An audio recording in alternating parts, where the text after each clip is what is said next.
Hi friend. तो आज के दीदी भाई गंगार ज्যান্ত ইলিশ রান্না করবে। এরকম বড় বড় 4টে ইলিশ এনেছিল, মানে এনেছিল বলতে কি আমি আর মা গেছিলাম ওপারে শপিং করতে গেছিলাম। যে দেখি মানে জেলেরা গঙ্গার ধারে এরকম বড় বড় 4টে ইলিশ নিয়ে থালায় করে বসে আছে। তো দিদি ভাই ইলিশটা দেখলো, দেখে নিয়ে লোভ সামলাতে পারলো না। মাকে বললাম মা এই 4টে ইলিশ নিতে হবে, কিন্তু বাজার পরে আগে ইলিশটা আমার নিতে হবে, আমার খুব পছন্দ হয়েছে। তো এই দেখো ইলিশ। তো আগের দিন একটা রান্না করে দিয়েছিলাম দাদা ভাইকে, ঝাল করে দিয়েছিলাম, ইলিশ মাছের ঝাল করে দিয়েছিলাম। আর আজকে গঙ্গার ইলিশ টাটকা একদম। তো আজকে ওল দিয়ে রান্না করব ইলিশ। তো ওল দিয়ে দিদি ভাই কিভাবে ইলিশটা রান্না করবে, শুধুমাত্র ওল দিয়ে রান্না করব। তো কিভাবে দিদি ভাই গঙ্গার ইলিশ রান্না করবে ওল দিয়ে, তো দিদি ভাইয়ের সঙ্গে থাকতে হবে, পুরো ভিডিওটা দেখতে হবে। তো দেখতে থাকো। আজকে কিন্তু দাদা ভাই বললো, মানে এটা দাদা ভাইয়ের জন্য, দাদা ভাই বললো যে রিতা গঙ্গার যেহেতু জ্যান্ত মাছ হালকা করে একটু ভেজে নিয়ে রান্না করতে, তাই আমি আজকে একটু হালকা করে ভেজে নেবো, আজকে আর কাঁচা রান্না করব না। তো দেখতে থাকো দিদি ভাই কিভাবে ওল দিয়ে ইলিশ মাছ রান্না করে। তো এই দেখো কড়াইতে তেল গরম হয়ে গেছে। তো এবার আমি আর পাশের উনুনে ওইদিকে দেখো ওলটাও আমার সিদ্ধ হয়ে গেছে, দেখি হ্যাঁ ভাপানো হয়ে গেছে। তো এবার বন্ধ করে দেবো গ্যাসটা। ওলটা ভাপিয়ে নিলাম আগে।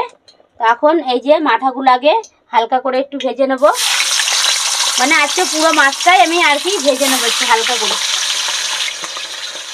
তো দিদি ভাইয়ের পুরো ভিডিওটা দেখতে হলে দিদি ভাইয়ের সঙ্গে থাকতে হবে।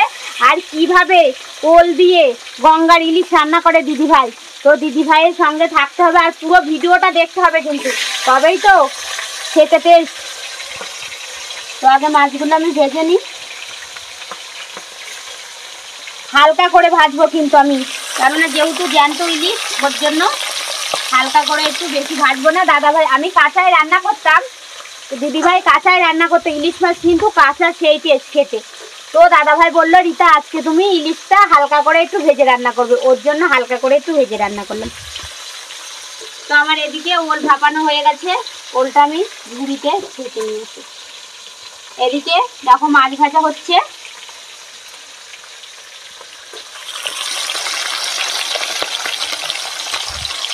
এই দেখো কত তেল বেরিয়েছে, দেখো মাছটায় কিরকম তেল, দেখো কত তেল বেরিয়েছে ইলিশ মাছটা। জ্যান্ত ইলিশ খেতে যে এত টেস্ট কি বলবো। আগের দিন দাদা ভাই মানে সর্ষে ভাপা করে দিয়েছিলাম, দিয়ে বললো দাদা ভাই বললো রিতা কিন্তু সর্ষে ভাপাটা সেই হয়েছে, মানে সেই টেস্টি হয়েছে। তো আজকে আমি বললাম ওল দিয়ে আজকে তাহলে রান্না করি। তো দেখো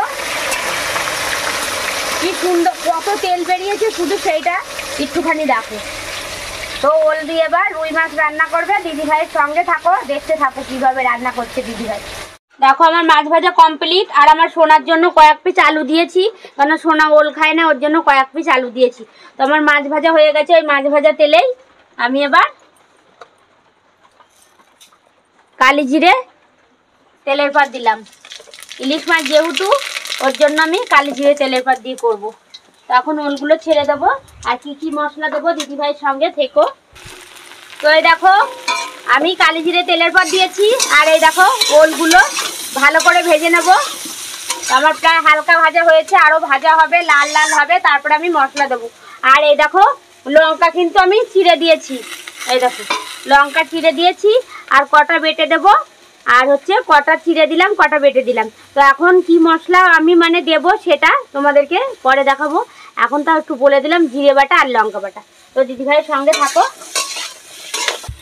তো আমার এই দেখো ওল ভাজা হয়ে গেছে, এবার আমি মশলা দিয়ে দেবো। দেখো কি সুন্দর লাল করে কিন্তু ওলগুলো আমি ভেজে নিয়েছি ভালো করে। এখানেই ধরো অর্ধেক ভাজা মানে অর্ধেক রান্না হয়েই গেল। আর এই যে লঙ্কা বাটা আর জিরে বাটা, আর কিন্তু আমি ইলিশ মাছে আর কোনো মশলা দেবো না এক্সট্রা। লঙ্কা জিরে বাটা, একটু হালকা গরম জল নিয়ে নেব। এই যে আমি জিরে আর লঙ্কাটা ভালো করে কষিয়ে নেব, মশলাটা একটু ভালো করে কষানো হোক, তারপরে আমি গরম জল ঢেলে দেবো। দেখো আমার কষানো হয়ে গেছে। আর এদিকে দেখো মাছের কত তেল বেরিয়েছে, দেখো কি সুন্দর, এই দেখো কতটা তেল বেরিয়েছে মাছের। আর এদিকে এই যে জল গরমও আমার হয়ে গেছে, গ্যাসটা বন্ধ করে দিলাম। এদিকে মশলাও কষানো হয়ে গেছে। আমি কিন্তু শুধুমাত্র ওল দিয়ে ইলিশ মাছ রান্না করছি, শুধুমাত্র জিরে বাটা আর লঙ্কা বাটা দিয়েছি, আর তেলের পরে কালি জিরে ফোড়ন দিয়েছি। তো আমার মশলাটা কষানো হয়ে গেছে, এবার আমি জল ঢেলে দিলাম।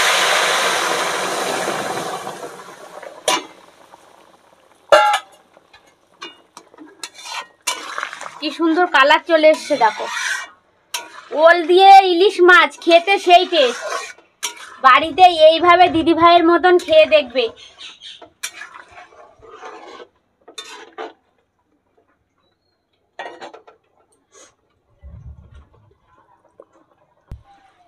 এই যে আমার ঝোলটা ফুটে গেছে, এবার আমি ইলিশ মাছগুলো এই যে ছেড়ে দেব। এই যে এবার ইলিশ মাছগুলো আমি দিয়ে দিলাম। একদম গঙ্গার কিন্তু টাটকা ইলিশ, খেতে কিন্তু সেই টেস্ট। আর আজকে দিদিভাই ওল দিয়ে রান্না করেছে। ওল দিয়ে ইলিশ মাছ খেতে দারুণ। তোমরা কারা কারা ওল দিয়ে খেতে পছন্দ করো অবশ্যই কিন্তু দিদিভাইকে কমেন্ট করে জানিও। আর দিদিভাইয়ের মতন কারা কারা গঙ্গার ইলিশ খেতে পছন্দ করো। এটা মাছের তেল, মাছ ভাজা তেলটা বেরিয়েছিল, সেই তেলটা আমি দিয়ে দিলাম।